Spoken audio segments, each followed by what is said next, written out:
Vamos a dar inicio a esta sesión, la cual se va a incorporar como académico del número de ingeniero Rodolfo Arada. Y con el placer de tener sus familiares aquí, el presidente del Centro Argentino de Ingenieros, el rector del Instituto Tecnológico de Buenos Aires, el presidente de la Asociación de Ingenieros Estructurales, nuestros académicos y a todos los que nos acompañan en este acto. Sean muy bienvenidos.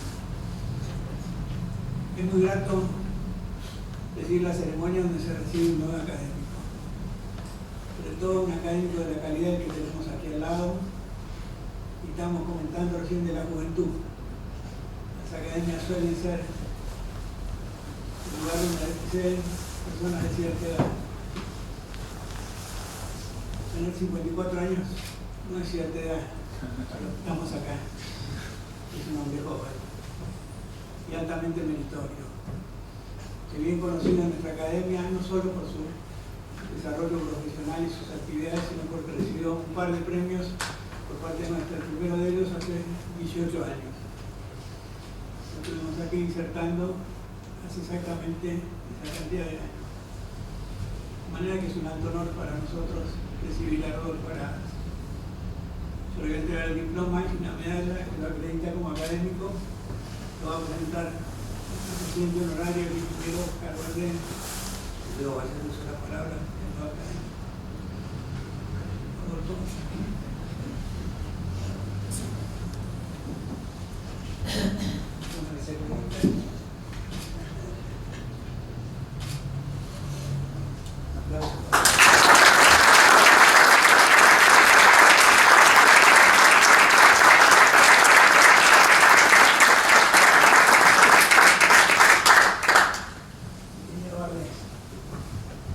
Buenas noches, señor presidente, académicos, colegas y amigos, señoras y señores. Como dijo el presidente, siempre es grato incorporar un nuevo miembro a la academia, en este caso particular mucho más, porque lo conocemos bastante a este señor, de hace muchos años, y obviamente, más que meritorio, su trayectoria y su merecimiento para estar acá como miembro plenario. Como dijo el presidente también, es cierto que Rodolfo Arada tiene una previa relación con la academia. En el 2004 se le otorgó el premio Antonio Marín por su brillante trayectoria como joven profesional en el ámbito de la ingeniería. Era un premio tímido. Y en el año 2012 fue premiado por el premio centenario Ingeniero Antonio Marín, que se daba por una sola vez, en homenaje al centenario de Miguel Marín, que fue nuestro primer presidente. Compartió el premio con también un colega lamentablemente desaparecido, que era Guillermo Grimón, pero fue una ceremonia muy grande. Ahora, leyendo su currículum, lo cual me dio bastante trabajo para cortarlo en el tiempo disponible, encontré que siempre fue distinguido. Por ejemplo, cuando cursó el secundario en el Colegio de Buenos Aires, Nacional, en 1986 recibió una medalla de oro en matemática. Y luego, cuando se graduó como ingeniero civil en la Facultad de Ingeniería de la Universidad de Buenos Aires con diploma de honor, en 1991, su trabajo final de graduación sobre estudio de factibilidad del puente Buenos Aires-Colonia recibió una mención especial.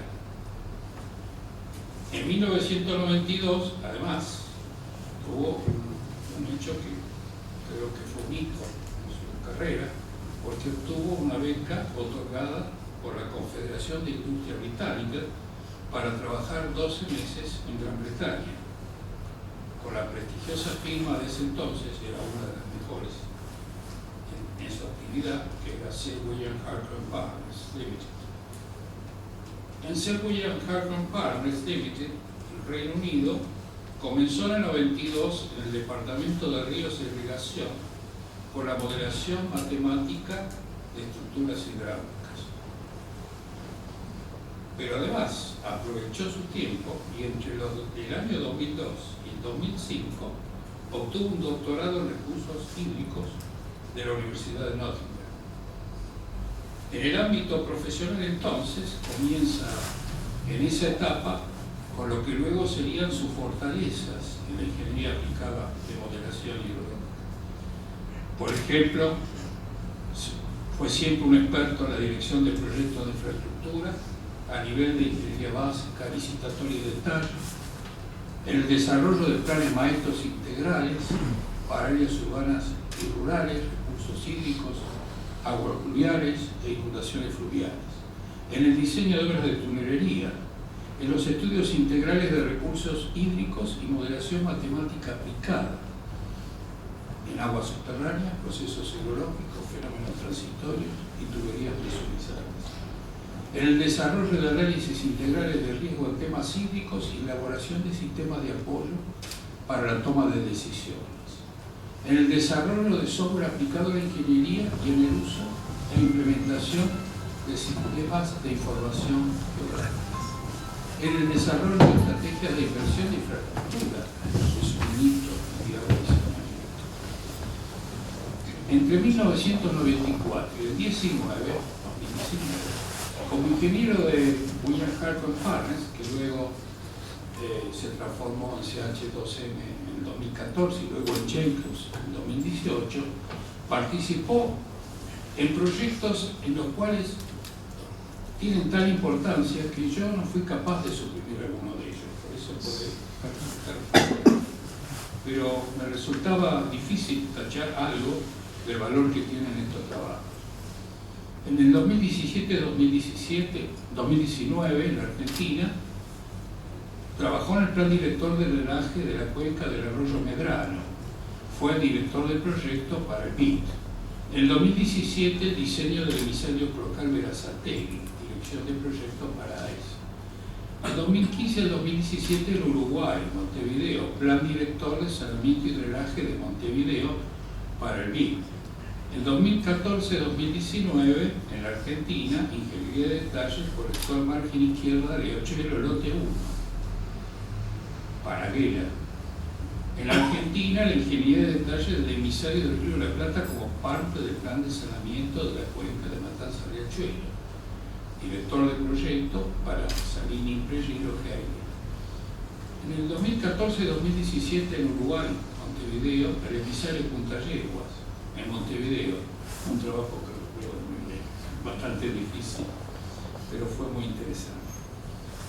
En 2011-2013, en la Argentina, cuenca del río Reconquista como líder de equipo para el BID.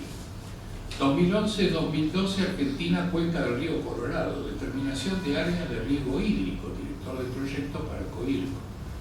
En Abu Dhabi, 2012-2014, diseño hidráulico de la estación de bombeo STEP como jefe de equipo. En el 2010, en Argentina y Paraguay, obra y estrategia de distribución de agua en la cuenca del río Pilcomayo, modelación y estudios básicos para la Comisión Europea. 2019-2016, en la Argentina, sistema de potabilización norte, director de proyecto para Agua de Paraná, otro proyecto que recordamos muy bien.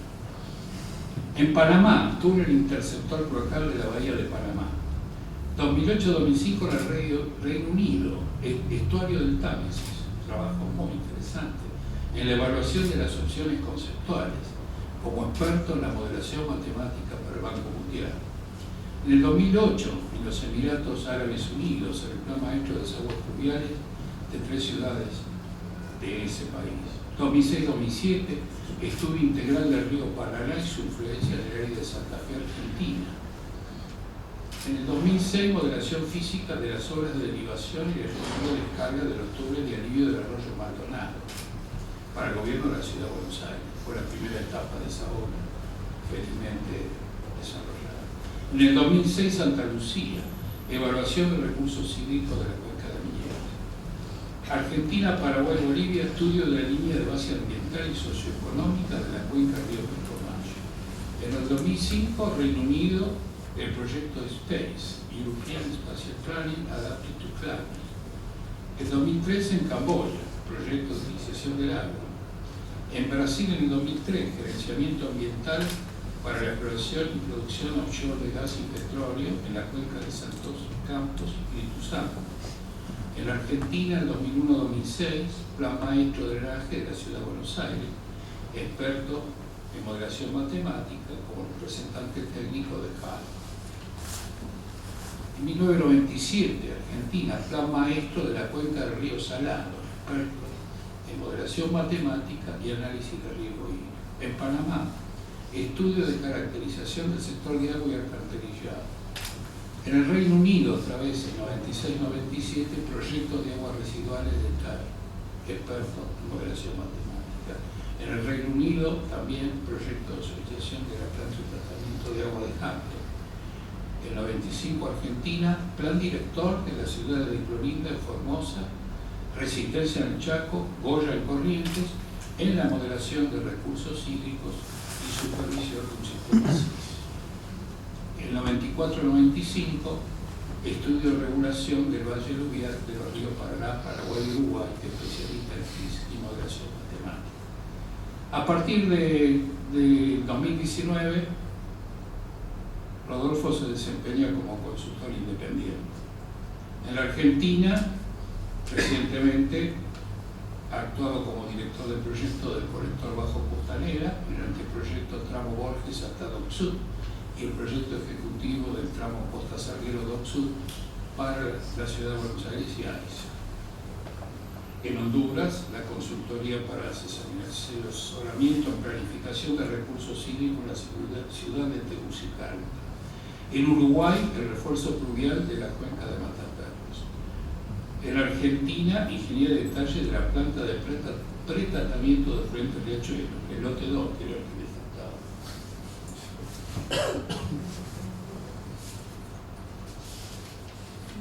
Creo que es una muestra, es un menú realmente impresionante.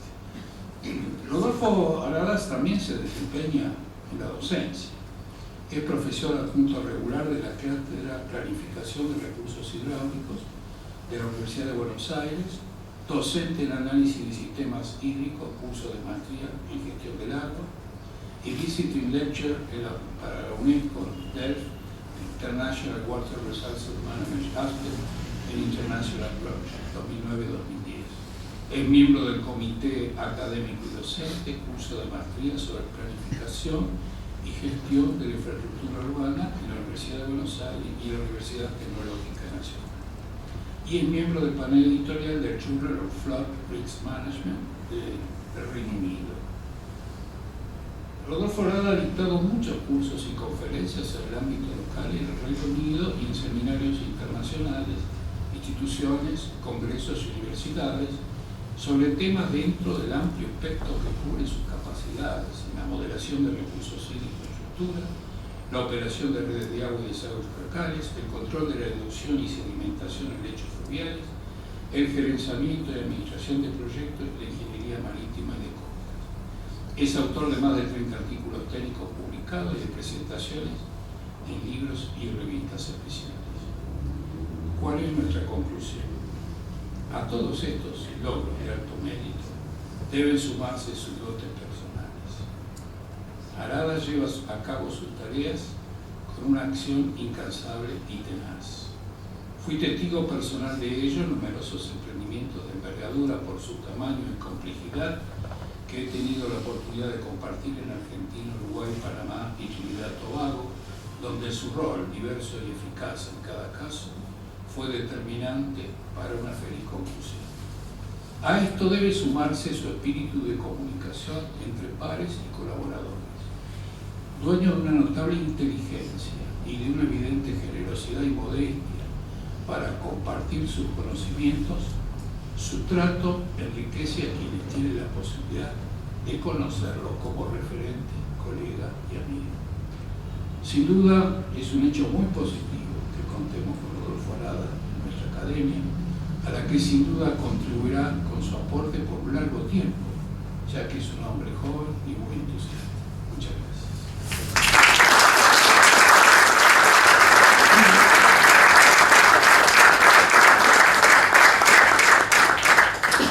Vamos a cerrar las exposiciones del nuevo académico Rodolfo Arada. Vamos a comenzar esta participación. Buenas tardes a todos, muchísimas gracias por venir. Espero que con el correr de las 50 y pico de diapositivas, prefiero decírselos de entrada, los ayude a ustedes a tomar conciencia y a mí a relajarme, cosa que me va a ser difícil. Esta no es la primera filmina de mi presentación, ya la van a ver por qué, pero antes que nada quería agradecer a las autoridades de la Academia Nacional de Ingeniería por mi nominación, que me llena de orgullo y de responsabilidad, y como lo dije en las instancias de otras premiaciones, todo reconocimiento lleva implícito para mí una responsabilidad, y eso es la manera que lo quiero asumir en la Academia. Quiero agradecer a todos los que se han acercado hoy, en una enorme cantidad de afectos, familia, amigos, colegas, compañeros, amigos de la vida, de la profesión, amigos de mi padre, familia, que han compartido muchísimas vivencias y experiencias afectivas y laborales.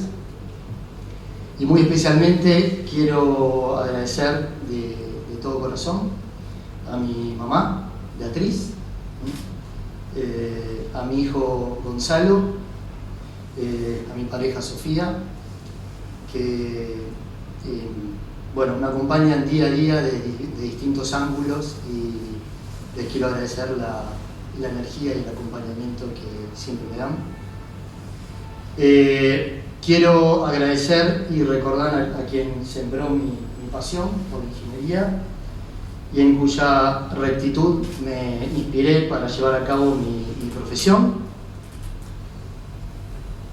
el ingeniero José Luis Aradas, que es mi papá, o Pepe como escuché por acá. Quiero agradecer también al ingeniero Capucci, que tampoco está con nosotros, que fue quien me abrió mi primer puerta laboral apenas terminé mi carrera, antes de partir a Inglaterra. Quiero agradecer mucho la presencia del ingeniero Luis Orandi, que es y era un íntimo amigo de mi papá y que también está acá presente. A todos mis colegas, compañeros y amigos de trabajo, que los veo, la mayoría de los cuales sigo compartiendo trabajo con ellos, quienes muchas veces han soportado mi intensidad, pero con quienes siempre disfruté del trabajo en conjunto. Y cuando, ya entrando en la charla, coloco esta foto, además de lo sentimental, porque es cuando recibí mi título allá en 1992, y cuando comencé a investigar esta charla y pensar el tema sobre el cual iba a exponer, creí que era una buena oportunidad para compartir parte de mis experiencias, sobre todo de estos últimos 15 años. Y a partir del año de recibido puedo dividir mi carrera en dos grandes periodos. El primero, durante el cual, además de vivir y estudiar en Inglaterra, me concentré principalmente en trabajos de planificación hídrica, como extensamente recorrió el ingeniero Bardet. Y una segunda etapa y periodo profesional que estuvo pautado por mi desembarco en ingeniería constructiva, en proyectos que se denominan de Design and Build, o de ingeniería y construcción, comenzando hace ya muchos años con el sistema potabilizador norte y luego con el sistema Riachuelo, por mencionar los dos grandes hitos profesionales que yo tengo. Y ahí también quiero tomarme un minuto más para hacer algunas menciones especiales, sobre todo relacionado con el primer proyecto, donde pensé que no había estudiado ingeniería y siento que volví a cursar la carrera nuevamente por la intensidad del trabajo y por la cantidad de años que duró la obra, y yo creo que algún otro posgrado también cobré. Quiero mencionar a tres personas: al ingeniero Jauri, que no está presente acá con nosotros, pero fue el inspector de la obra y quien fue un tutor u otro padre dentro de la obra, quien me fue guiando con su experiencia y con todos sus años de trayectoria. El ingeniero Bardet me acompañó, pero de este lado del mostrador, del lado del proyectista, y fue un asesor realmente muy importante y muy valorado para mí. A la ingeniera Liliana Berger de AISA, que como ella sabe, y por eso lo hago público acá, muchos se los comenté, me marcó en lo profesional y mucho en lo humano, donde fue un proyecto muy difícil, donde teníamos roles cada uno de mucha responsabilidad y donde fue un punto de inflexión no solo en mi carrera, sino en mi desarrollo personal. El tema que voy a tocar es la importancia de una formación profesional integral en el desarrollo de obras hidráulicas, y lo traigo a colación por varios motivos. Primero, por la importancia de la obra y por todo lo que hicimos como proyectistas en conjunto con la empresa que la construyó, Salini Impregilo. Acá nos acompaña Marcelo Benaria, que fue el director de la obra, el ingeniero Codali, que nos acompañó acompañando la gerencia técnica durante todo ese desarrollo, y donde aprendí junto con la obra de Paraná de Las Palmas la importancia de un ingeniero tenga una formación integral en sus disciplinas hidráulicas, estructurales y geotécnicas, que es lo que espero se pueda concluir a lo largo de la presentación. Y es algo que lo tomo como una de mis banderas docentes en las distintas cátedras que me toca participar en la universidad, no solo en la carrera de grado que tengo, sino en la materia de introducción a la ingeniería y en la materia final de trabajo profesional, que me toca hacer de tutor en distintos trabajos y acompañar a la cátedra. Trato de darles este impulso y de insistir sobre la importancia de una visión integral y de una comprensión y abordaje integral por encima de la suma de todas las materias que nos imparte la facultad. Y por último, cuando lo preparaba, y ya hace muchos años, también recordaba a mi papá, donde en mi casa, cuando yo comenzaba la carrera, se paseaba con distintos libros, el libro de Pentechou, para quien lo recuerda, de Canales Abiertos, el libro de Fritz Leonhardt, de estructuras de hormigón armado, el Terzaghi Peck, de mecánica de suelos, y yo nunca lo pude entender, lo criticaba, como uno muchas veces hace con sus padres, y decía, ¿por qué no te dedicas solamente a la hidráulica, que es lo que vos hacés? Bueno, el desarrollo de estas obras me permitió darle el crédito que esa multidisciplinaridad merecía. Bueno, esto nos cuenta como las 50 y pico de disciplinas, así que ahora viene la verdad. El alcance de la presentación, bueno, es esta introducción. Antes de hablar del emisario Riachuelo, quería tomarme un ratito para explicar cuál es el rol de los emisarios en las obras de saneamiento. Luego sí enfocarme en el sistema Riachuelo para terminar con algunas reflexiones finales y lecciones aprendidas. En esta introducción, que es un poco lo que estuve diciendo, toda obra hidráulica en particular, si bien todas requieren una visión multidisciplinaria, las obras hidráulicas mucho más, en la que requieren aspectos de planificación sanitaria, de ingeniería sanitaria, de diseño estructural, de diseño hidráulico, por supuesto, y también de ingeniería geotécnica.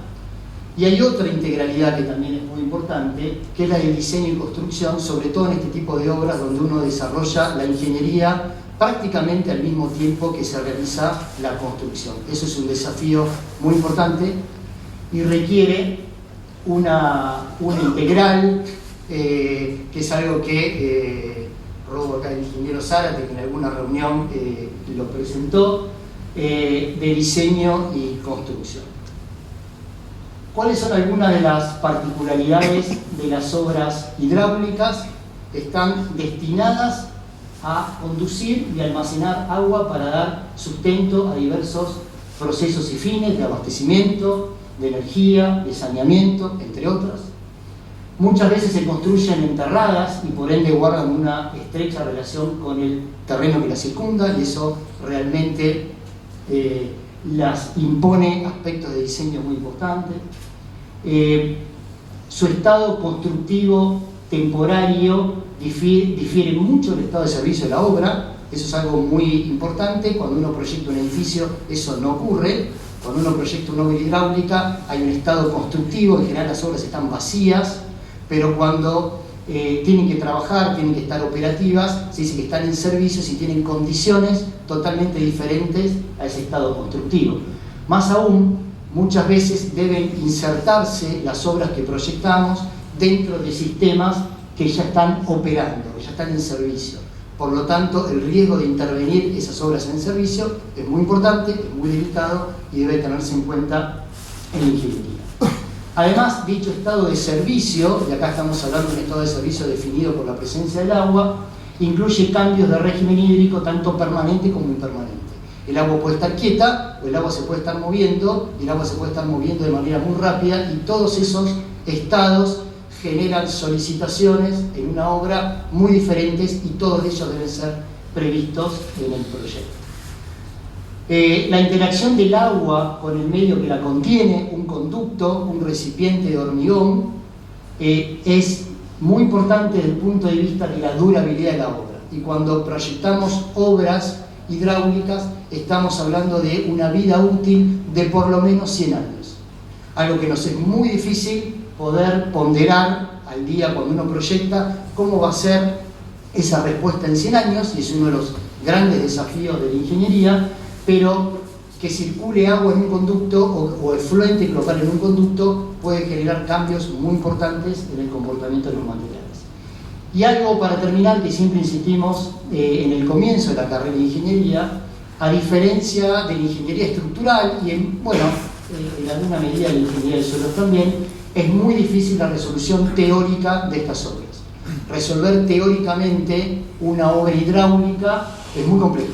Solamente se puede hacer en contados casos cuando la geometría de la obra que estamos proyectando es muy simple. Y eso no ocurre prácticamente nunca. Acá podemos ver algunos ejemplos.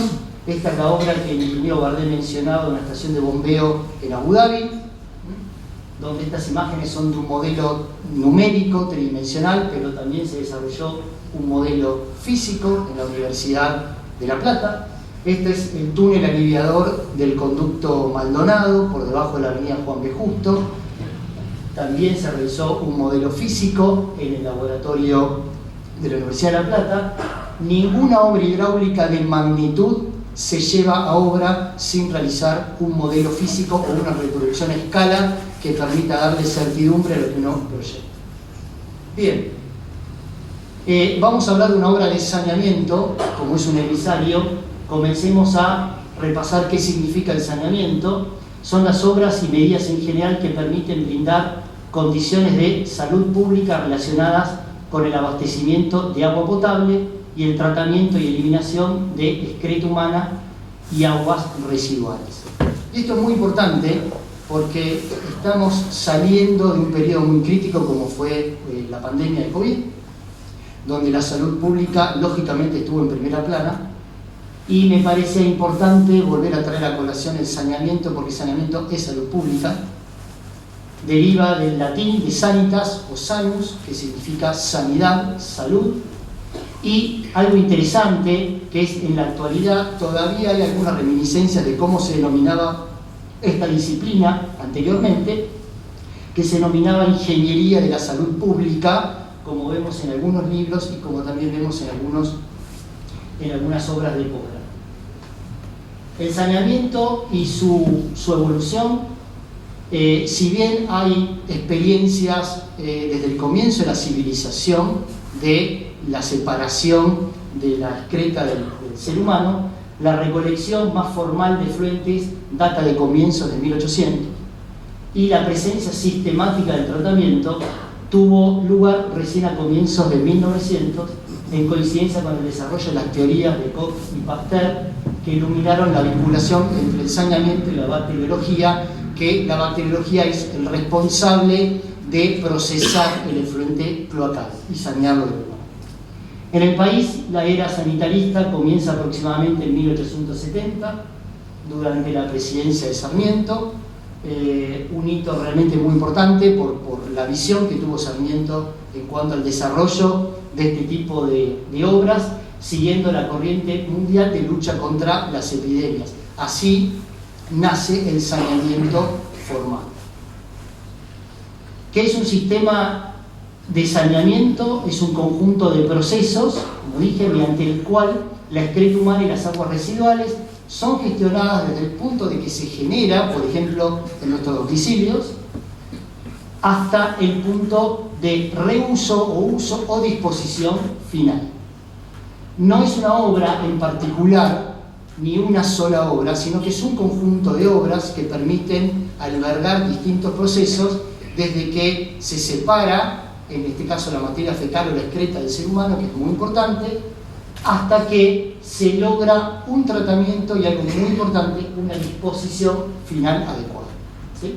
Acá vemos una pequeña ilustración que lo ejemplifica conceptualmente, desde la separación, la recolección en caños, el tratamiento, la disposición y un tratamiento adicional que todo curso de agua receptor ejerce.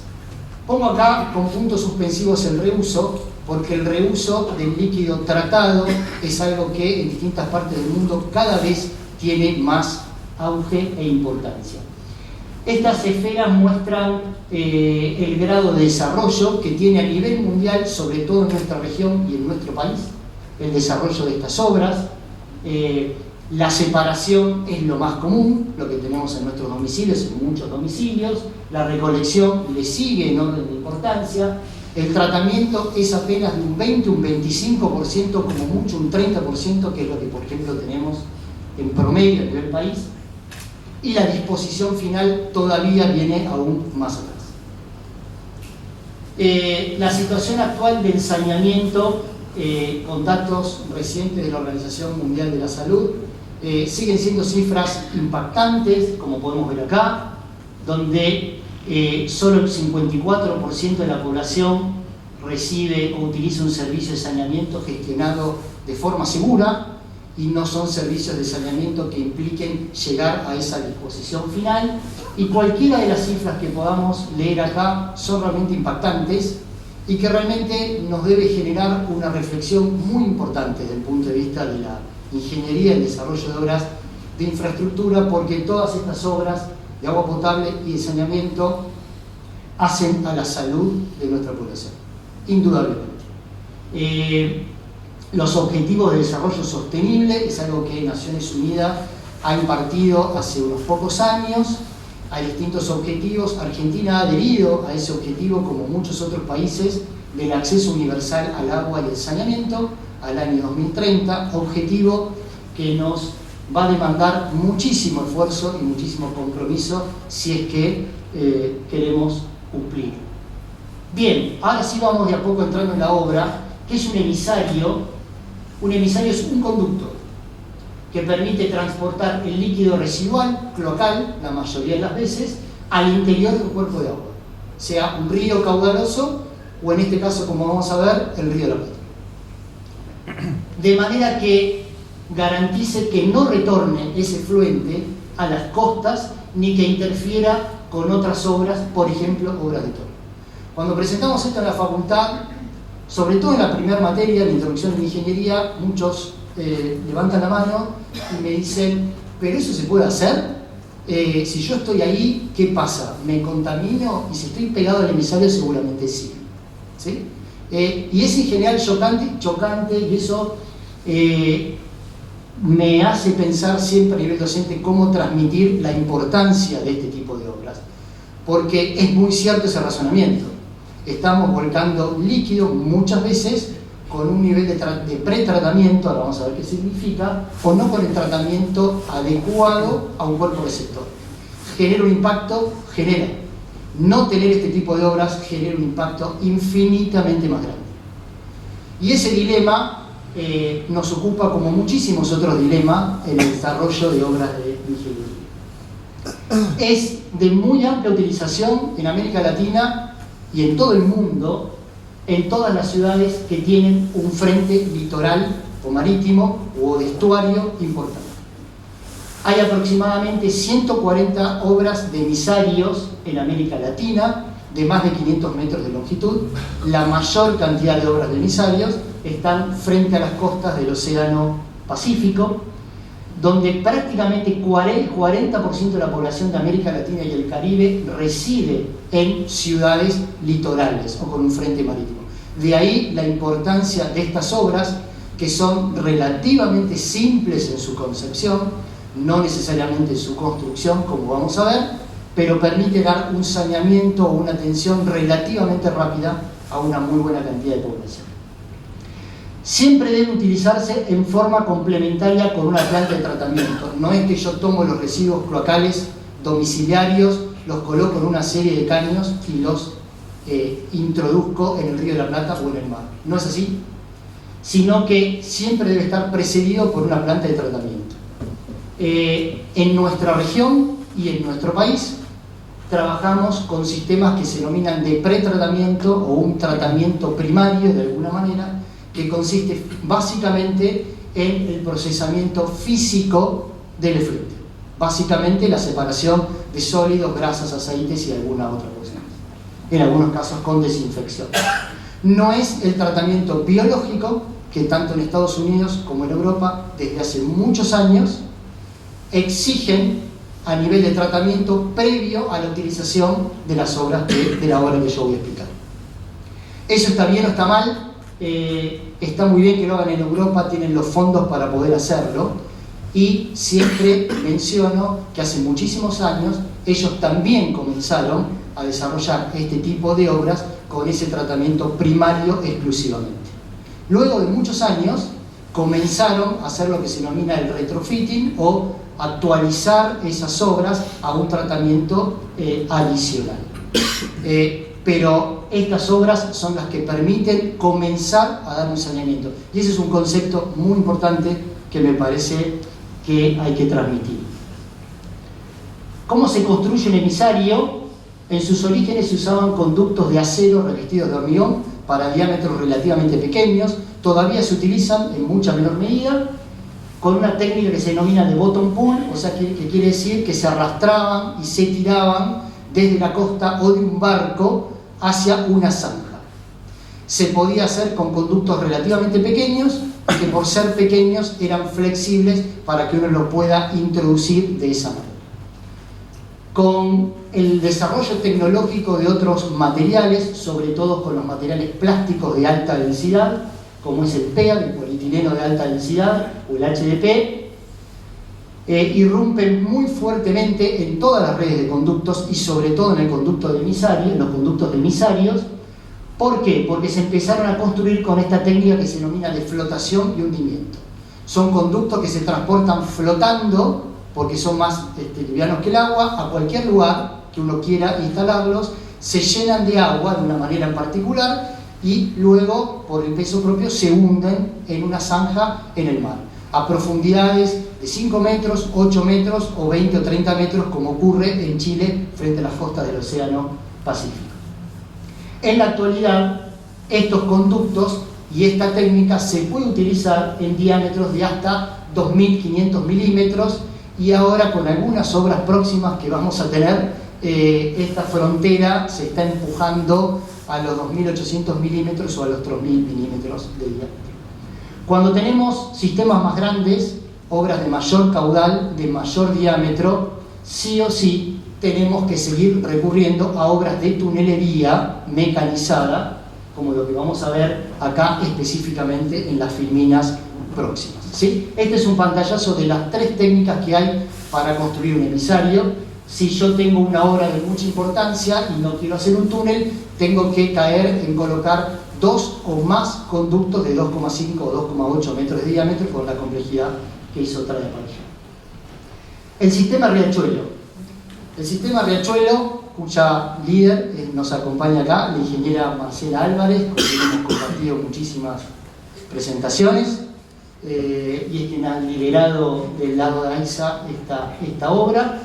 Es una obra de infraestructura de saneamiento que va a permitir mejorar la prestación del servicio a más de 4,3 millones de personas, porque es una obra que se inserta dentro de un sistema cloacal que ya está operando. pero al mismo tiempo, por los alivios que va a traer aparejado, va a permitir anexar otra importante cantidad de población, que es más de 1,5 millones de habitantes. Se compone de lo que denominamos 3 lotes o 3 partes de la obra. El primero es el que se denomina el lote 1 o colector margen izquierda, que recolecta efluentes, intercepta cloacas máximas principalmente y diversos conductos pluviales. Nuevamente, alguien podría decir, pero ¿cómo es un sistema cloacal que intercepta un conducto pluvial? Intercepta un conducto pluvial porque en ese conducto pluvial, por más que tengamos 36 grados de temperatura y un cielo hermoso, transportan muchas veces efluente cloacal. Por distintas razones lo transportan, y esta obra lo que va a hacer es interceptar esos efluentes y derivarlo a una planta de pretratamiento que está ubicada en el predio de Dock Sud, obra que está en ejecución. Este lote 1 o colector margen izquierda, que comienza prácticamente en la avenida General Paz y recorre la zona sur de la ciudad, la avenida Francisco Fernández de la Cruz y demás, ya está construido. Y por último, tenemos acá la descarga 12 kilómetros dentro del Río de la Plata, que es el emisario o lote 3, que es un túnel emisario colocado aproximadamente 35 metros por debajo del lecho del Río de la Plata y que tiene en sus últimos 1500 metros 34 difusores que permitirán descargar el agua pretratada en el Río de la Plata. ¿Dónde se ubica la obra? Como ingeniero hidráulico o de planificación hidráulica, cuando ubicamos una obra hídrica siempre comenzamos ubicando la cuenca o ese territorio hídrico al cual pertenece el agua que recolectan estos conductos. Y eso es la cuenca Matanza-Riachuelo. Esto es un zoom de la obra, donde acá vemos este colector o interceptor margen izquierda, la planta de pretratamiento y el emisario que ingresa en el Río de la Plata.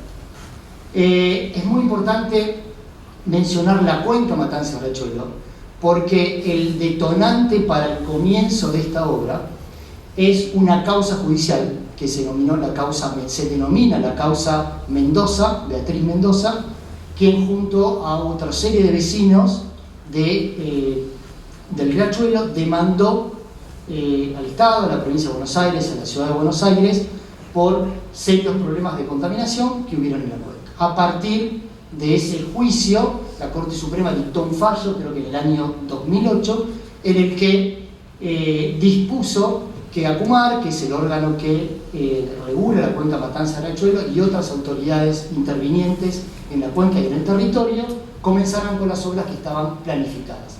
Y así tomó impulso el desarrollo de estos 3 lotes que presentamos acá. Los actores de todo este proyecto, comenzamos por ACUMAR, seguimos por el Banco Mundial, que es quien financió el lote 1 y el lote 3, no el lote 2, por ALSA, como cliente final y como responsable de la operación del sistema y dueño de la obra, Salim Impregilo, quien tuvo a cargo la construcción de la obra, Geodata Cadia, que tuvo a cargo la inspección, el rol de ingeniero, como se denomina en este tipo de contratos, y la empresa, bueno, Halcross, H2M, Jacobs, y podría nombrar alguna más, pero ya en esa última yo ya me caí. El diseño conceptual de la obra. Vamos a hablar de Riachuelo, pero es un sistema, y un sistema que se compone de un saneamiento integral y que se compone de 2 emisarios, o se van a componer de 2 emisarios cuando estén construidos. ¿Por qué muestro esto? Tomando algunas de las filminas iniciales cuando yo comentaba el rol del emisario y cuyo objetivo es descargar en un punto en el interior de un río con 2 premisas: que lo que yo descargo, que es materia efluente cloacal, no retorne a las costas o a las playas, y que tampoco interfiera con ninguna otra obra importante. Y en el Río de la Plata tenemos 2 obras de excelsa importancia, como es el sistema, la obra de toma en planta San Martín frente a Aeroparque, y la planta y obra de toma en Bernal, ¿sí? Esos son los 2 grandes puntos de donde tomamos el agua nosotros. Lo que vemos acá es un análisis de planificación desarrollado por Phil Roberts, principalmente, de Georgia Tech University de Estados Unidos, quienes mediante estudios de modelación analizaron cuál era el punto de descarga del emisario Riachuelo, 12 kilómetros dentro del río, y del emisario Berazategui, 8 kilómetros dentro del río, de manera tal que ese fluente no vaya a ningún lado que nosotros no querramos. ¿Por qué vemos este viaje que vemos acá? En rojo es peor y en verde es mejor. Algo distintivo de un estuario, y sobre todo de un estuario como el Río de la Plata, prácticamente único a nivel mundial, es el importante efecto de mareas que nosotros tenemos. Y lo que se veía en estas simulaciones es cuando uno descarga algo, en este caso cloaca, ese fluente viaja hacia aguas arriba y hacia aguas abajo durante varios días, no horas, durante varios días, donde se va difundiendo y se va diluyendo y viaja hacia aguas arriba y hacia aguas abajo. Esta mancha cada vez la podemos ver más grande, más diluida, pero es de importancia para que esa mancha nunca, jamás llegue a ninguna de las obras de toma. Este es el origen de esta obra y es el origen también de la obra del emisario Berazategui, cuya ejecución también está muy próxima a comenzar. Bien, componentes de la obra del emisario, nos vamos a centrar en estos 4 componentes. La cámara de carga, que siempre está en tierra, cuyo objetivo hidráulico es dar la carga, la energía potencial, para que luego el escurrimiento pueda tener lugar y desarrollarse a lo largo de 12 kilómetros. ¿Sí? Si tenemos más longitud y un diámetro más chiquitito, siempre vamos a necesitar una energía mayor. Por lo tanto, yendo a esa integralidad, es una obra cuyo origen es claramente hidráulico, pero que, como vamos a ver, el proyecto y su geometría no estuvo pautada por lo hidráulico. Un túnel que conduce el agua hasta donde queremos, que se llama un túnel emisario o conductor, y un tramo de difusión donde alberga todos estos tubitos, que son 34 en este caso, que siempre decimos que imaginen una manguera a presión, la manguera en nuestras casas, en un jardín, que la pinchemos en 34 lugares o en lo que querramos, va a salir agua a presión. Y lo hacemos muchas veces para tener un riego más eficiente. Esto es exactamente lo mismo. Estamos regando, en este caso el Río de la Plata, con efluente cloacal. No queremos descargarlo como un chorro, porque sería mucho peor, lo queremos descargar a lo largo de una longitud que se calcula, y de manera que sea como un chorro aspersor para que se diluya mucho más rápido y de forma más eficiente. Para eso tenemos estos tubos que me permiten vincular el túnel o el tubo con la superficie con el lecho del río, y estas rosetas o puertos de difusión que necesitamos 6 en este caso porque no teníamos longitud suficiente para el caudal que teníamos que manejar. Algunos aspectos conceptuales del proyecto: el caudal que transporta este sistema es de 27 metros cúbicos por segundo, un caudal muy importante, prácticamente único o entre los más importantes a nivel mundial. Para trazar un paralelo muy próximo, la ciudad de Montevideo cuenta con 2 emisarios, uno en la zona de Punta Carretas y uno en la zona sur, en Punta Yeguas, que no supera, están entre los 5 y los 8 metros cúbicos por segundo. Este emisario tiene 27 metros cúbicos por segundo. Tiene una importante presión interna de funcionamiento de esa energía, y para ya ingresar en ese desafío que tenemos, este es un túnel que comienza a trabajar a presión. La primer gran decisión que enfrentamos y que enfrentó básicamente Salini y Impregilo y que nos empezó a llevar a nosotros como contratistas, como proyectistas, es un cambio importante a nivel de proyecto básico o de pliego. El proyecto de pliego, que es lo que vemos acá, constaba de un túnel exterior para tomar las cargas de suelo, porque iba a estar enterrado, un revestimiento interno de hormigón in situ, o sea, 2 anillos, uno para tomar el suelo y uno para tomar la carga del agua, una cámara offshore, que es esta que ven acá, que debía construirse a 10 kilómetros alejados de la costa, un conducto en zanja excavando el fondo del Río de la Plata para instalar un conducto que debía reducirse en longitud y luego colocar estos tubitos que evacuaban el efluente hacia el río. El proyecto que finalmente se construyó, que es lo que se denominó proyecto variante, ninguna de estas tres componentes continuaron. Se proyectó un único revestimiento para tomar absolutamente todas las cargas del sistema. Ninguna cámara offshore, se eliminó esta cámara. Se construyó un túnel para la totalidad de la longitud, pero mucho más profundo, y estos conductos que tenían que sacar el efluente al Río de la Plata se hicieron más largos y vamos a ver mucho más complejo. Todo esto que yo cuento en esta filmina fueron meses y meses, o más de un año, de estudio y sobre todo de negociación y de acuerdo con el ingeniero de proyecto, de supervisión, AISA, y sobre todo con el Banco Mundial, que había financiado una obra con 2 revestimientos, y nosotros tuvimos que convencerlo que hacerlo de un solo revestimiento, era mejor, más seguro y era más confiable en términos de costos y programáticamente para la obra. Ese tal vez fue uno de los principales desafíos que yo más recuerdo. Cuando estábamos embarcados en este tema del proyecto, quisimos buscar antecedentes similares. Prácticamente no encontramos muy pocos. El más parecido es el emisario en San Diego, en California, construido con una longitud menor, un diámetro menor, pero que también había hecho uso de un solo revestimiento, como queríamos colocar nosotros. En cuanto a importancia o magnitud de la obra, también rescatamos una obra icónica en ensañamiento, que es el Boston Outfall, el emisario de Boston, con una longitud mucho mayor, un diámetro mayor, una profundidad mayor, pero un dato muy importante y distintivo a lo que teníamos que hacer nosotros es que estaba inmerso en un suelo rocoso y nuestro lecho del Río de la Plata es realmente un barro que cuando lo pisamos nos hundimos.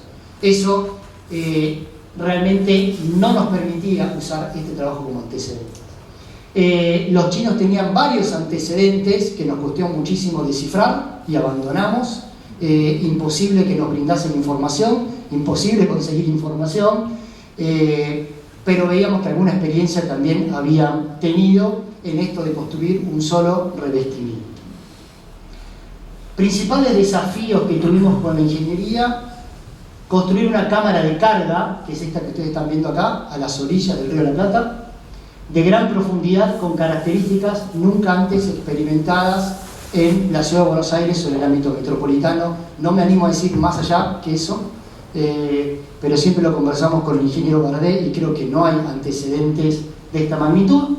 Diseñar un único revestimiento que logre la aprobación del cliente y que lograse convencer que iba a ser una obra durable a 100 años como nos habían contratado. Construir esos difusores, esos tubos 34, minimizando operaciones offshore, garantizando una ejecución segura, minimizando la cantidad de tiempo que había que estar en el Río de la Plata. Mi experiencia previa desde otro rol en Montevideo con el emisario de Punta Yeguas fue absolutamente compleja trabajar en el interior del Río de la Plata, que es un río, por ahí para algunos les parecerá simple, de poca profundidad, pero con una variabilidad climática muy importante. La falta de antecedentes que reuniesen todas estas características, el desafío de garantizar una vida útil a 100 años y la casi imposibilidad de acceder a esta obra para inspección. Estas obras, una vez que se ponen en funcionamiento, es prácticamente imposible acceder para vaciarlas, inspeccionarlas, no tienen elementos de vaciado. Ese es un desafío adicional. Comencemos con la cámara de carga. Esta es la cámara de carga, donde vemos una silueta de 4 lúbulos de muros colados de 1,2 metros de espesor, que son paredes que se construyen en el suelo para sostener el suelo una vez que se excava, un diámetro interno de celdas de aproximadamente 15 metros y un espesor de un tapón de fondo de 3 metros y una losa de fondo de 1,5 metros. ¿Qué es lo más importante de esta obra? Una profundidad de aproximadamente 60 metros de profundidad y que, como les dije, cumple una función hidráulica, pero esta geometría que ven no es hidráulica. Esta geometría quedó pautada, esta longitud, por la necesidad de bajar una máquina tuneladora con todos sus equipos de más de 200 metros de longitud. Y una profundidad pautada por lo que la empresa contratista se sentía con el suficiente confort y seguridad para ejecutar la obra del túnel. O sea, es una cámara que desde el punto de vista hidráulica está más que holgado. Cuando digo esta longitud, esto nos podemos dar nosotros acá en el país el lujo de tener estas dimensiones para operar equipos de tunelería, algo que por ejemplo en Inglaterra es absolutamente impensado, y se opera este mismo tipo de máquina con un lóbulo de un diámetro de 15 o 20 metros y todo el resto en superficie, porque imagínense tener en el centro de Londres o en el área metropolitana obras de esta magnitud en suelo descubierto. No hay, o si hay sería carísimo. El gran desafío de esta obra, de estar a 60 metros de profundidad, y esta obra vacía, esta obra cuando esté en servicio va a estar llena de agua. Durante varios años estuvo vacía y está todavía vacío, porque acá ha trabajado cualquier cantidad de gente, operando un túnel y haciendo un montón de actividades. Por lo tanto, el gran desafío es darle estabilidad a esta obra en la etapa transitoria y constructiva. Si lo hubiésemos proyectado en la etapa de servicio con agua hubiese sido mucho más simple, porque la presión del agua hubiese estado en equilibrio con el agua interna. En este caso tiene un desequilibrio muy importante, que es esto que denominamos subpresión en esta arena, y este manto de arcilla de unos 15 metros de espesor, bastante desconocido, donde habíamos comenzado a hacer algunas obras. En la ciudad de Buenos Aires, la obra del Maldonado había llegado a interesarse en estas arcillas miocénicas y a fundar la estructura, pero nunca se había trabajado de esta manera.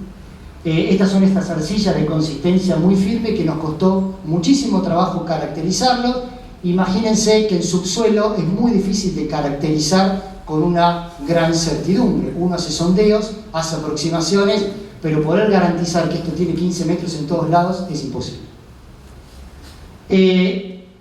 Verificar esa obra a nivel de estabilidad era permitirnos excavar, vaciarla de agua, descender y que su fondo no falle por una excesiva presión de agua. Algo que los primeros números que hicimos de estabilidad daban que el coeficiente de seguridad era menor que a 1, por supuesto eso indicaba que no se podía construir la obra, pero ahí dimos un paso más allá, comenzamos a explorar modelos numéricos, comenzamos a ver este manto geotécnico con un concepto estructural, como una gran losa o base de fundación estructural, y a ver la luz al final del túnel y ver por este lado tal vez podemos garantizar una seguridad adicional. Y es lo que hicimos, pasando de coeficientes menores a 1 del orden de 0,7, que por supuesto no es aceptable, a coeficientes de seguridad superiores a 1, con una buena holgura, a partir de colocar un tapón de fondo y luego una losa de seguridad, pero sobre todo confiando estructuralmente en las bondades de ese manto de arcilla de 15 metros. La secuencia constructiva de esta obra fue la construcción de los muros colados, que es esta silueta que comenzamos a ver. Estos muros que estamos viendo acá ya tienen 50-60 metros de profundidad, porque se construyen sin excavar absolutamente más que la dimensión de esa pared que va a 60 metros. ¿Sí? Que son todos estos paneles. Se excavó bajo agua. ¿Por qué? Porque si excavásemos bajo agua la obra no sería estable, o sea que excavamos bajo agua. Se ejecutó un tapón de hormigón también bajo agua, porque sacar el agua sin estas medidas hubiese sido inseguro.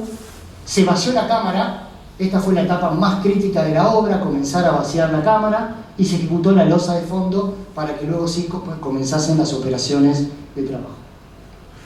Acá vemos algunas fotos. Esta es la máquina que va excavando el terreno para construir los paneles de muro colado, que se denomina hidrofresa. Es una máquina ideal para garantizar la verticalidad de los paneles cuando se superan profundidades de 25 o 30 metros. Acá vemos esta máquina trabajando. Esta es la construcción del tapón de fondo, donde se hizo con una metodología de TREMI. TREMI se denomina la metodología de hormigonar bajo agua, de bajar una manguera con hormigón bajo agua, pero en este caso particular, Salini Impregilo trajo una máquina que se denominó Dover, que permitía hacer esa ejecución de hormigonado, pero tenía un control de nivelación y garantizaba ese espesor de hormigón que nosotros necesitábamos tener. Acá vemos la operación de la máquina. Esta es la pirámide que descargaba el hormigón. La etapa de vaciado, esta etapa de vaciado fue muy pensada y muy monitoreada. Antes de hacer cualquier tipo de intervención, se instaló una enorme cantidad de instrumentos por fuera de la obra y en el interior de la obra para monitorear inclinaciones de la obra, asentamientos, presiones o cualquier cosa que nos pudiese alertar de una situación de riesgo. Cada uno de los lóbulos no podía ser vaciado en su totalidad porque los paneles intermedios no fueron proyectados para resistir toda la presión del agua y por lo tanto se iban vaciando en etapas. Para vaciar cada etapa hacíamos un control de las lecturas y una reunión semanal entre asesores, proyectistas y quienes tomaban las decisiones a nivel operativo en obra. Todavía tengo el grupo de WhatsApp que creamos en ese momento, donde recibíamos consultas y me decían, Rodolfo, no pasa nada, o el ingeniero Bardet también, está todo estable, podemos seguir. Por supuesto que la empresa contratista siempre quiere seguir, y nosotros ahí mirábamos a ver cómo lo íbamos manejando, pero fue uno de los momentos más exitosos que tuvo la obra. Acá terminó su excavación y su vaciado de hormigonado de la losa. Acá vemos los lóbulos vacíos, la construcción de una pantalla que se denomina de jet grouting para que la máquina tuneladora luego pueda salir y romper esta cámara sin que ingrese agua y suelo, que es uno de los motivos de falla más importantes que hay en estas obras. Vamos con el túnel. Este es el perfil geológico del túnel, desde tierra hasta los 12 kilómetros dentro del Río de la Plata. El túnel prácticamente en su totalidad recorre un manto de arenas. Esa fue una decisión que también tomó en forma operativa la empresa contratista de querer realizar todo el túnel en arenas, lo cual fue muy sabio porque la construcción de un túnel en suelos mixtos o en suelos muy blandos trae aparejada un montón de riesgos que queríamos evitar siempre en cualquier obra de túneles, mucho más aún cuando tenemos que estar 12 kilómetros adentro de un río.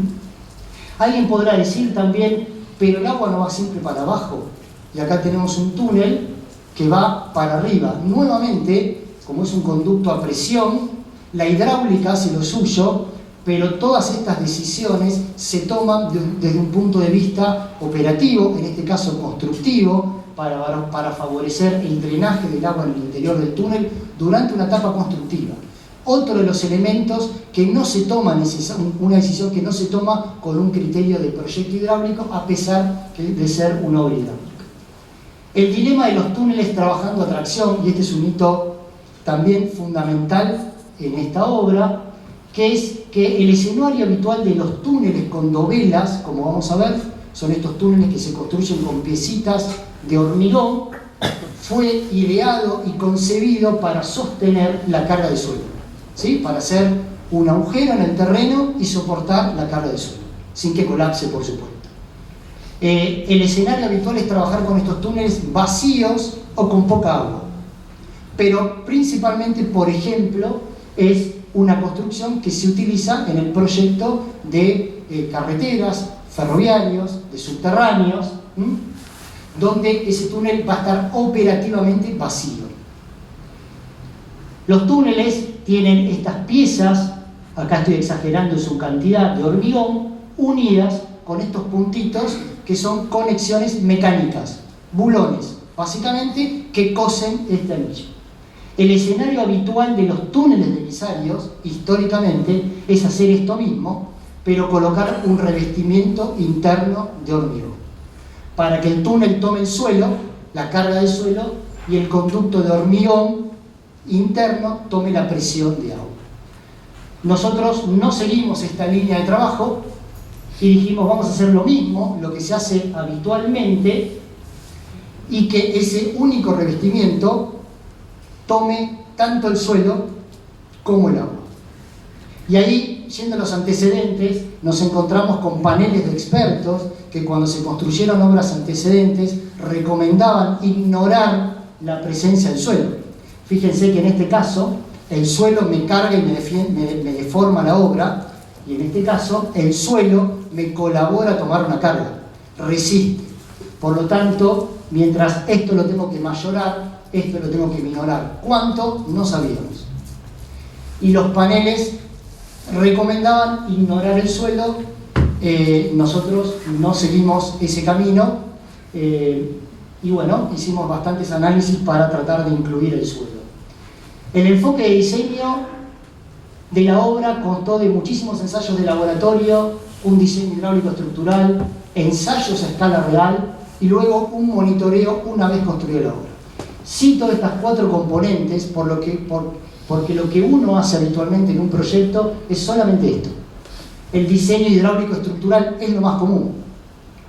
Algún ensayo eventualmente, pero la cantidad de ensayos y de trabajos de laboratorio que hemos desarrollado a lo largo de los años de la obra fue realmente inusual.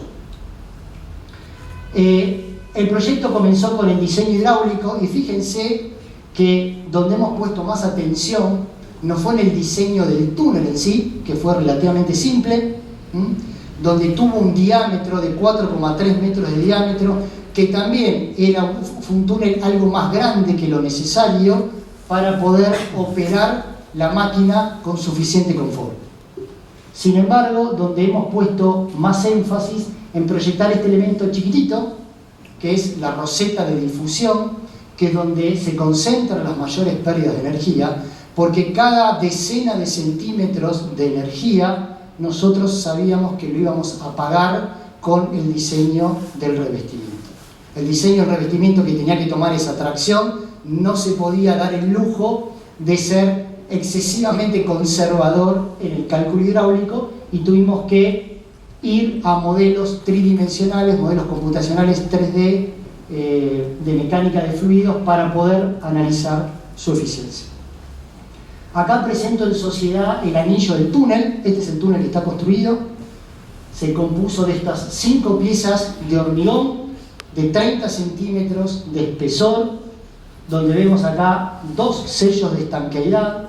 Estas piezas se van uniendo entre sí, como ven acá, y luego se van uniendo los anillos como un gran collar para construir 12 kilómetros de túnel de a 1,4 metros de longitud. Acá coloqué algunos aspectos, una ficha técnica de la obra, pero voy a detenerme en algunos aspectos importantes. La junta circunferencial, que es la junta entre anillo y anillo, tuvo 4 conectores, muy poco habitual. Son conectores que en general se utilizan para guiar la ejecución del túnel. Nosotros lo hemos utilizado con una función estructural y 4. La junta longitudinal tiene 2 bulones. Esto es algo muy habitual, pero ahora decimos que es muy habitual. Cuando comenzamos a proyectarlo, es algo que yo personalmente discutí mucho con la empresa, porque no quería aceptar hacer algo tan habitual para algo tan extraordinario como era este escenario de obra. Los sellos fue una de las primeras veces, si no la primera vez, que se utilizaron 2 sellos. En la tunelería, al menos en el país, se utilizó siempre un sello de estanqueidad. Nosotros utilizamos 2 de manera de comenzar a paliar ese revestimiento adicional que quitábamos, ¿sí? Hoy en día comienza a ser lo habitual, ¿no? El talón de Aquiles de estas obras, sobre todo de estos túneles trabajando de la manera que los proyectamos, es el bulón, ¿sí? Imagínense que tenemos piezas de hormigón, si las queremos comprimir, se sostienen solas, ¿sí? No hace falta hacer más nada que colocarlas adecuadamente y el terreno las comprime y se autosustenta, se autosostiene. Cuando eso mismo lo queremos estirar, si son piezas que están aisladas, por supuesto que va a colapsar. Necesitamos que las unan algunas piezas mecánicas como son los bulones. El hormigón armado es muy resistente para tomar tracción, para eso ponemos hierro. Pero para que se hable un anillo, un segmento y el otro, toda la carga tenía que pasar por dos puntos o dos hilos muy delgados como son los bulones. Estos son bulones de unos 40 centímetros de longitud, de acero inoxidable, que tienen un taco plástico con el cual van insertos dentro del hormigón. Acá podemos ver su tamaño, ¿sí? Y estos son los conectores entre anillos. La gran sorpresa que tuvimos, avanzado el proyecto, y siempre hay una componente de autocrítica que uno hace, porque es algo que yo lo viví como una autocrítica, o entre comillas puedo decir que en un punto del proyecto, hablando con los proveedores de estos tacos plásticos,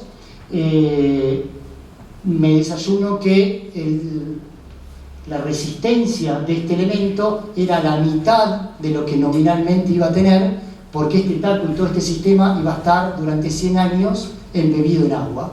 Y el proveedor decía, pero nosotros nunca trabajamos de esa manera.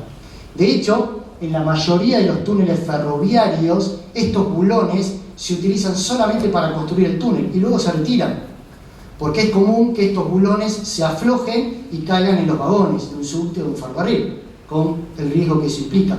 Por lo tanto, se sacan. Nosotros jamás podríamos sacar estos bulones de esta obra.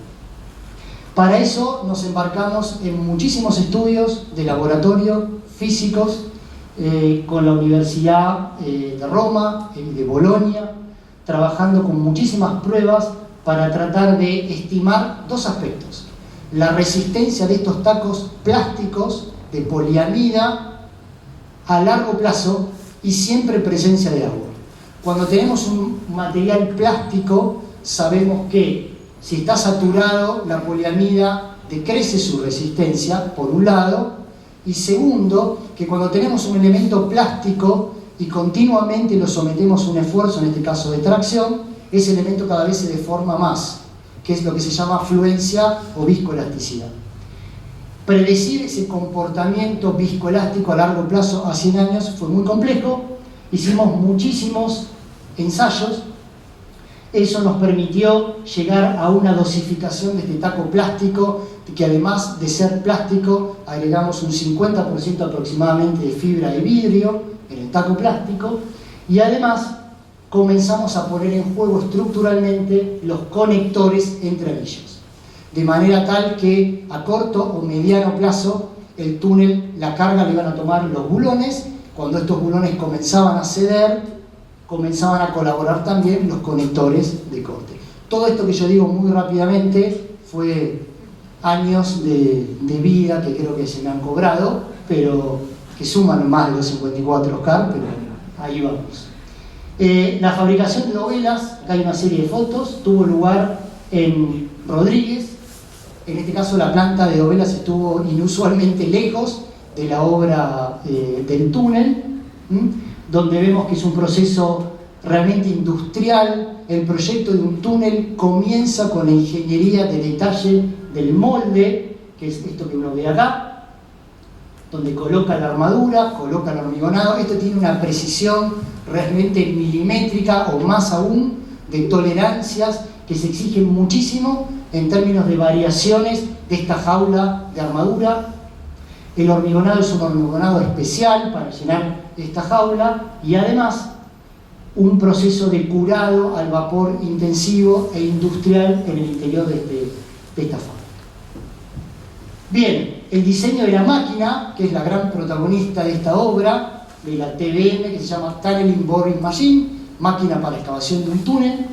Se utilizó una máquina que se llama EPB, de balance de presión de tierras, o Air Pressure Balance. En general, todas las tuneleras se le pone nombre. En este caso, la máquina se la llamó Beatriz, y no por mi mamá, sino porque fue Beatriz Mendoza la que impulsó la causa, o el juicio que yo comenté al principio, la causa contra Acumar. Ese fue el nombre de Beatriz Mendoza que se le puso a la máquina.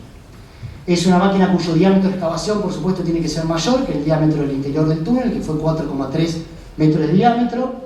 En este caso fue de 5,2 metros de diámetro la excavación exterior. Y esta máquina, que acá vemos una parte de ella, realmente es una fábrica subterránea. Son 220 metros de longitud lo que tienen de desarrollo estas máquinas. 100 y pico o 200 metros entre la máquina que hace propiamente el trabajo, los vagones que sacan la tierra, los vagones que llevan los operarios, los vagones que transportan las piezas de hormigón, el vagón eléctrico y así el vagón comedor y todas las piezas que hacen a este increíble engranaje. También se ha jugado al límite, en la obra se ha jugado al límite con prácticamente todos los aspectos del proyecto, con la selección de la máquina de alguna manera también. La literatura indicaba, los antecedentes y las recomendaciones pautaban que para el trabajo de tunelería en arena uno tenía que trabajar con una máquina que se denomina de slurry o de bentonita para eficientizar el proceso de excavación. En el rango que estábamos nosotros con arena, utilizar una máquina de EPB estaba al límite, pero realmente la experiencia ha sido exitosa. En una situación similar, en la obra que yo mencioné, el lote 1, se utilizó otro tipo de máquina, lo cual muestra la diversidad y donde se pone mucho en juego la experiencia y el confort que tengo la empresa contratista para trabajar.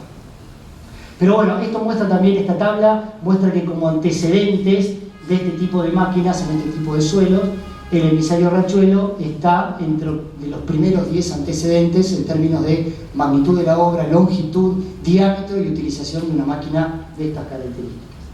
Acá vemos el montaje de la máquina, que es cuando de a pedazos se la desciende esos 35 metros por debajo del nivel del terreno para posicionarla y montar todos esos engranajes antes que comience la excavación. Acá vemos el arranque de la excavación, cómo comienza a introducirse la máquina en las paredes de este muro, y por detrás de esta pared está el río. Mejor dicho, por detrás de esta pared está esa pantalla impermeable que yo les dije para que ese arranque no genere ningún ingreso de agua y suelo y por supuesto ponga en riesgo la obra y la gente que está trabajando, sino que se tienen diversos anillos de estanqueidad. La redundancia con la que se trabaja con este tipo de obra es muy importante. Estos camioncitos, estos volquetes son los que transportan la tierra. Una vez que uno excava en el frente, saca la tierra por donde ingresó y va montando los anillos, que es lo que uno ve acá.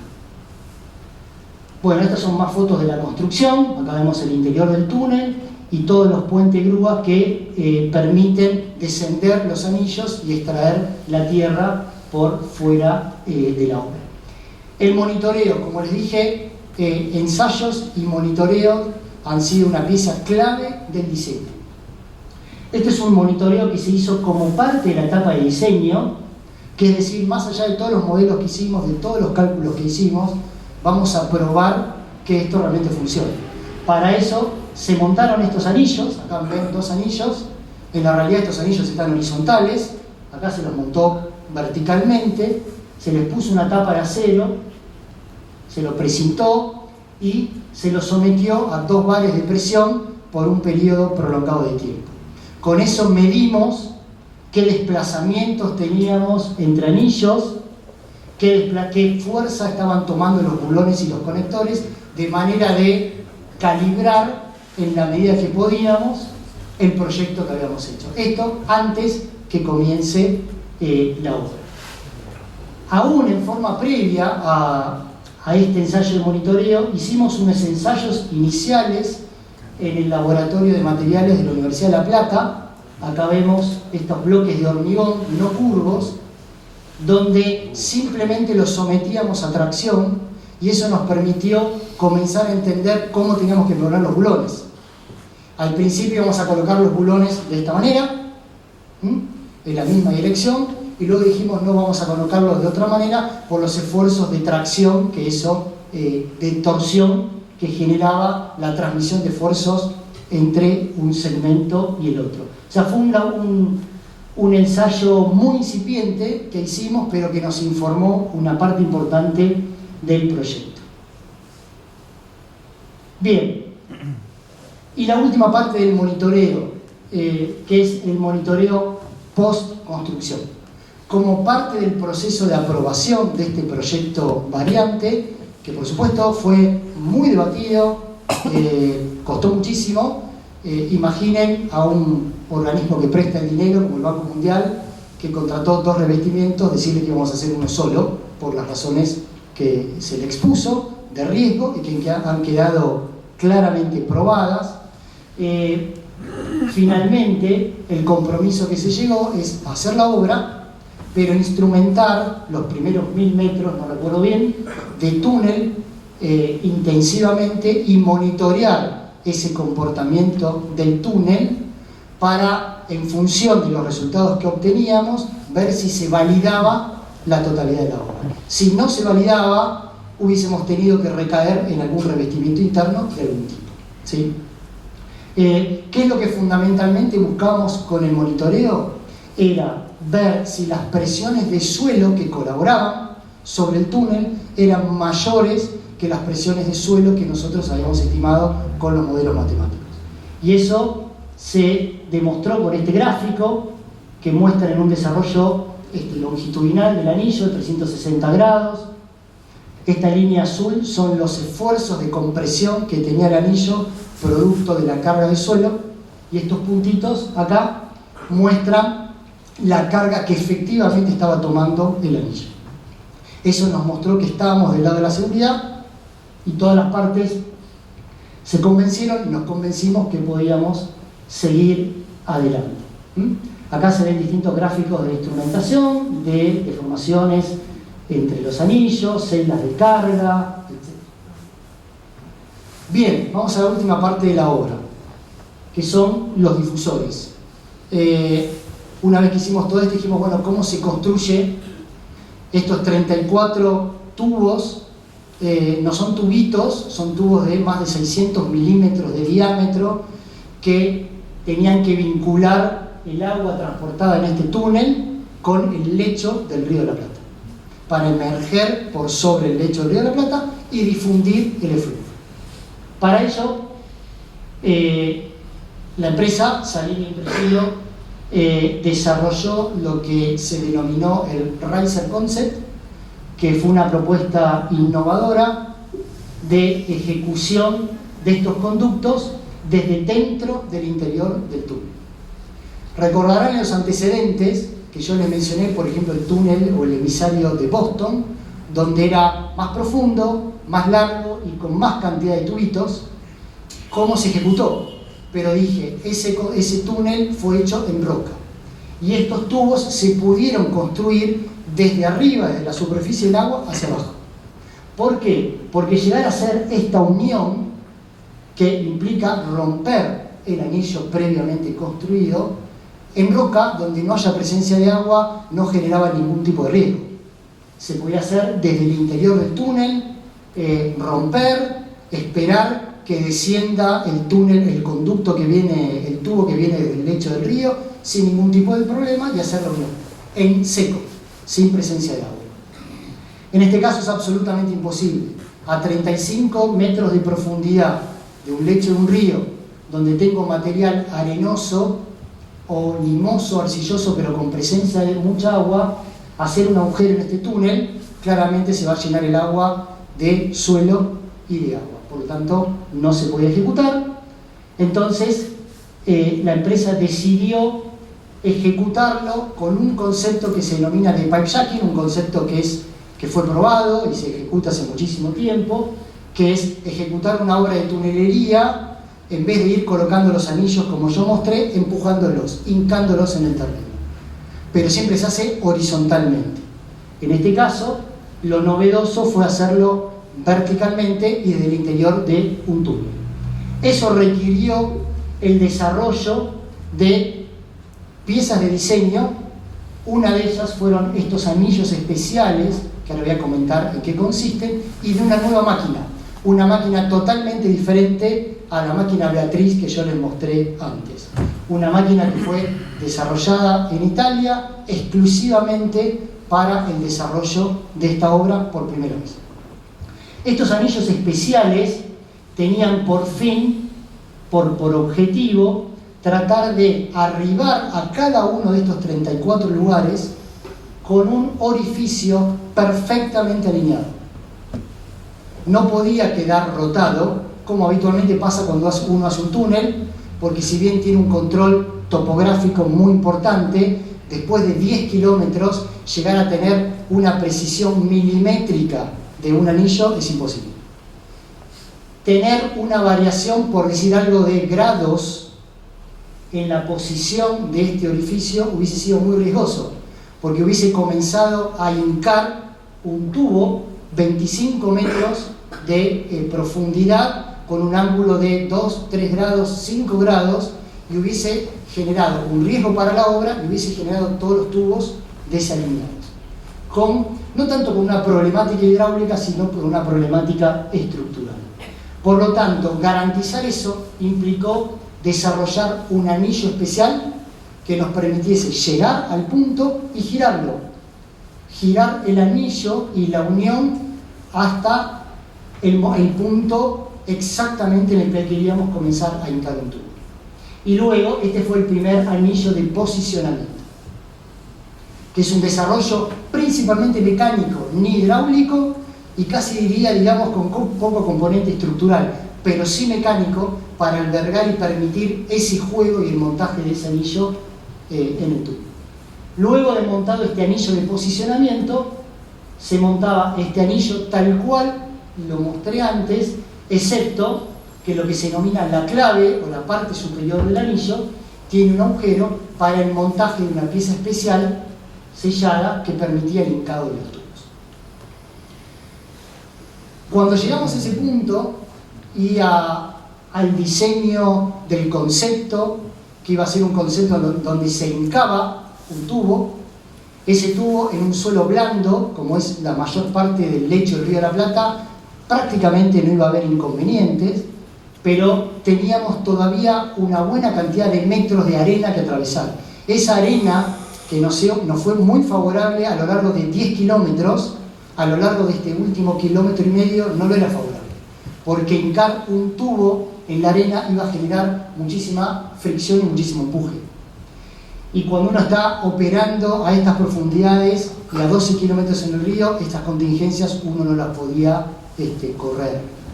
Por lo tanto, la máquina se proyectó, esta máquina de hincado se proyectó con una primer cabeza de corte que permitía una hidrodemolición, inyectando agua a mucha presión para generar una hidrodemolición y permitir ese hincado. Aún así, para correr menos riesgos o mitigarlos, se propuso un cambio de traza.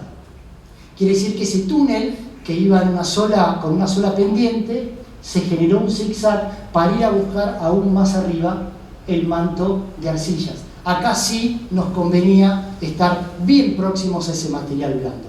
Nuevamente, si alguien hidráulicamente me dice que va a proyectar un conducto con este zigzag, yo le diría no.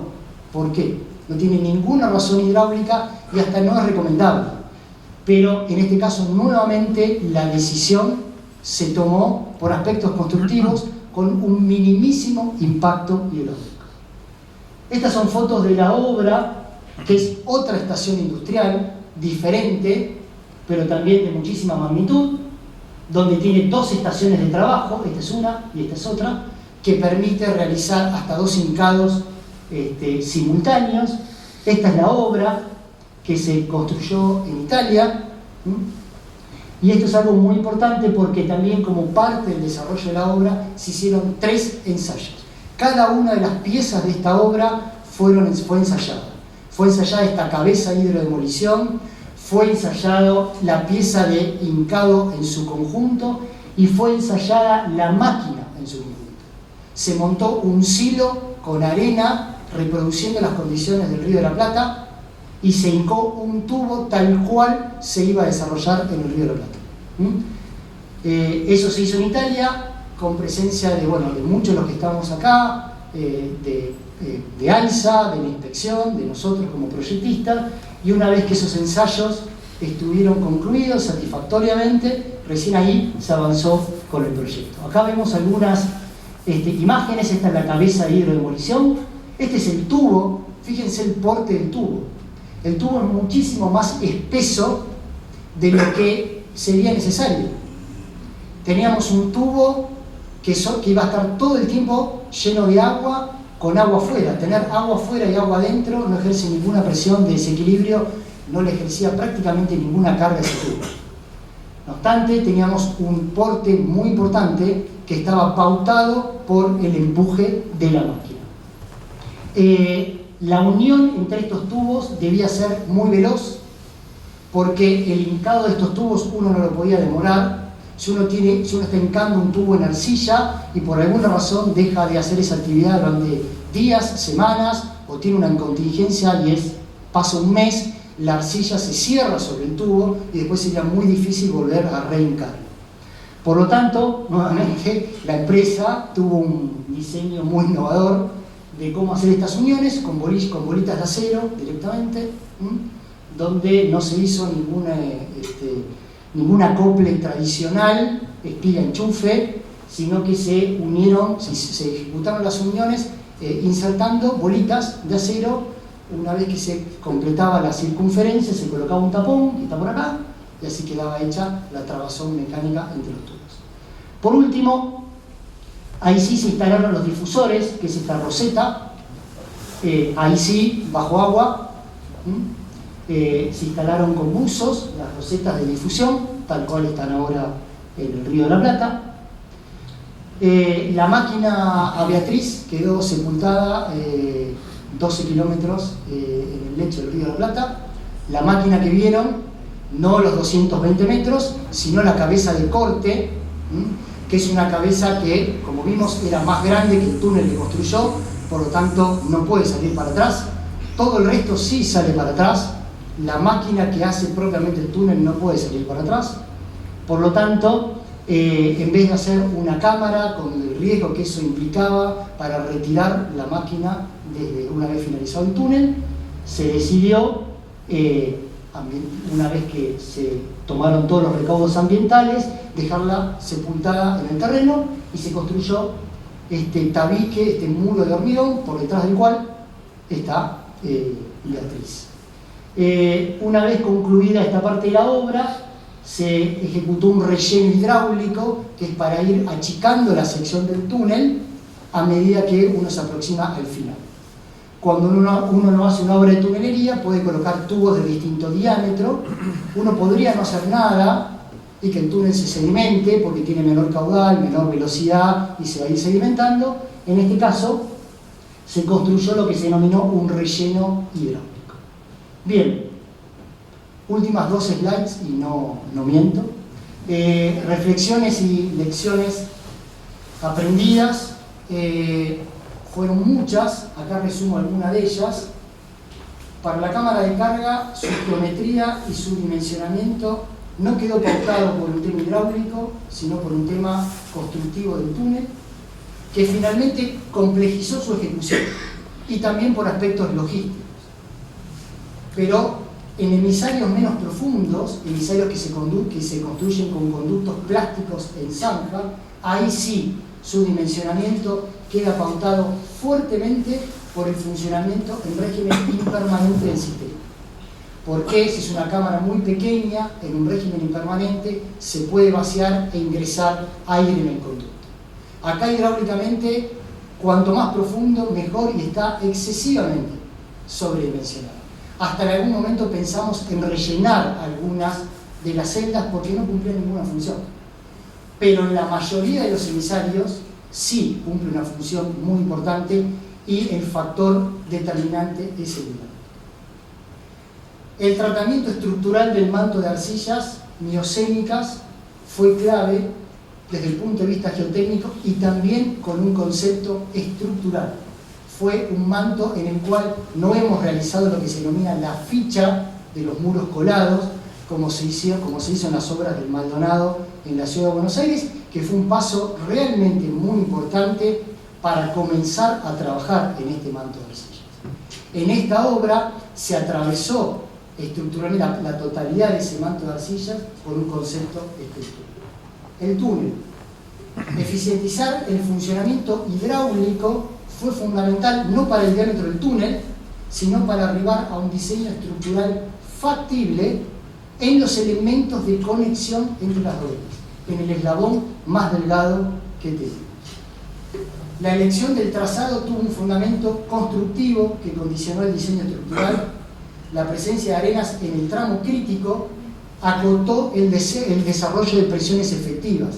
Desde un punto de vista del proyecto, tal vez estar en un suelo blando con una consolidación posterior hubiese generado más presión de suelo y más carga sobre el túnel. La arena genera un efecto que se denomina arco mucho mayor. De nuevo, se priorizó el desarrollo constructivo. El diseño del anillo requirió una importante evaluación del comportamiento estructural, modelos, elementos finitos y un montón de cosas que hemos hecho. Sí, el éxito del proyecto estuvo de alguna manera en el proyecto de las uniones y en el desarrollo de toda la tecnología de materiales que acompañó el proyecto estructural de la obra. Sin esos conectores no hubiese salido. Y en eso un pequeño paréntesis, porque durante el análisis de alternativas recuerdo haber propuesto muchas otras alternativas, como la utilización de bulones curvos de acero, que era una metodología tradicional en tunelería, muy probada, donde es un bulón curvo que cose dos secciones y por la forma hace que solamente se trabaja con presión y no requiera ningún taco. Sin embargo, la experiencia que había tenido, por ejemplo, la empresa de instalar esos bulones curvos es muy complejo. Imagínense ir vanando algo curvo en una cavidad curva en anillos donde muchas veces quedan con un solate y no quedan perfectamente bien. En el papel era muy bueno, en la práctica es muchas veces complejo. También se propuso utilizar tacos de acero inoxidable. ¿Por qué tener que trabajar con tacos plásticos? Nuevamente, la respuesta era porque constructivamente era más simple, más conocido, más probable.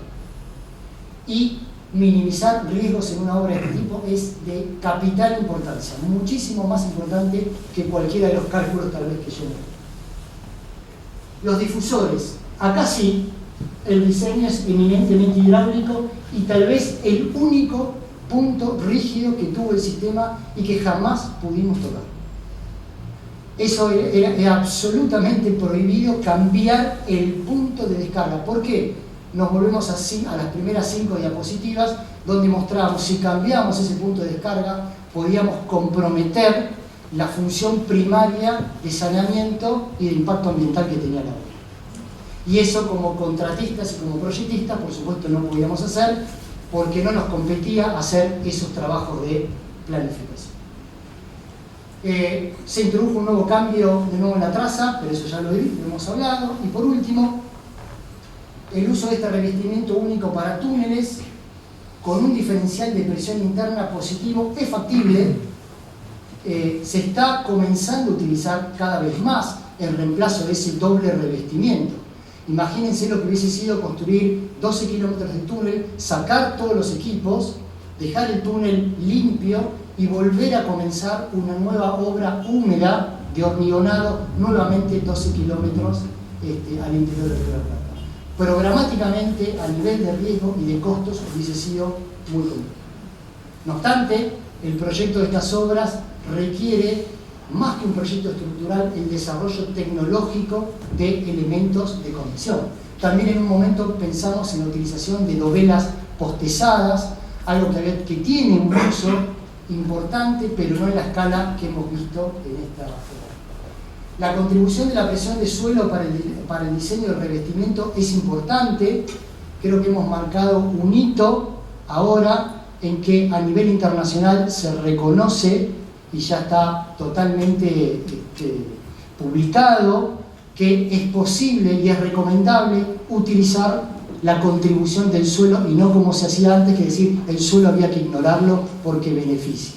No obstante, llegar a estimar esa contribución segura del suelo es muy complejo y nuestra recomendación es la utilización de modelos probabilísticos para el desarrollo de esa estimación, algo que terminada la obra hemos seguido estudiando ya a nivel de investigación y lo hemos presentado en una oportunidad, en una charla acá en la academia, el uso de modelos probabilísticos de interacción suelo-estructura para el análisis de seguridad de una obra. El entendimiento del comportamiento a largo plazo de las conexiones mecánicas es clave para asegurar condiciones de durabilidad, redundancia y performance a largo plazo. Priorizar la simplicidad constructiva por sobre la zona de confort de enfoques tradicionales de cálculo, y eso es algo que me lo digo a mí mismo, porque es algo que con lo que realmente tuve que trabajar muchísimo a lo largo de esta obra. Fue fuente de muchísimas discusiones con la empresa contratista, pero que realmente me parece muy importante, y uno a veces cae en esa zona de confort, de conocimiento y de seguridad, de cálculo, y los desarrollos tecnológicos y este tipo de obras nos mueven y nos corren ese límite cada vez más, y nosotros como proyectistas tenemos que entrar en ese juego que es muy importante. El rol de los escenarios de diseño, y acá es una reflexión que yo siempre hago, el límite entre lo conservador y lo real. Hay que también ser muy cuidadoso en el diseño de especificaciones, entre cuán conservador a veces es uno en lo que uno especifica, para a veces no caer en escenarios que sí son más seguros, pero son escenarios prácticamente irreales en la vida de la obra, y que en algunos casos no hay ningún problema, se puede arreglar con más hormigón o con más hierro, pero en muchos casos puede inviabilizar la ejecución de una obra. Y por último, la innovación requiere de una importante articulación y confianza entre el diseñador y el constructor. Eso es fundamental.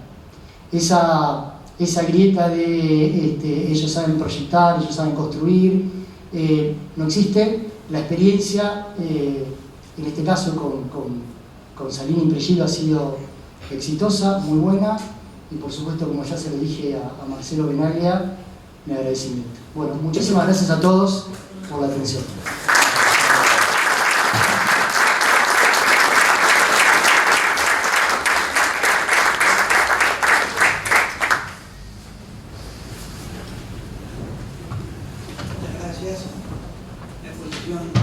Clara, muy para los ingenieros.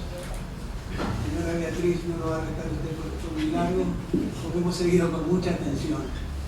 Esta es una obra importantísima, la cual hemos tenido obviamente noticias previamente, no en este lote 3, sino en los lotes 1 y 2, en exposiciones del ingeniero inglés y del ingeniero de Artúa sobre esta importantísima obra que esperamos que termine. Sobre todo el lote 2, que tiene más complicaciones. Que nuevamente agradecemos la conferencia y las palabras tan claras del nuevo académico, y damos por terminada la sesión.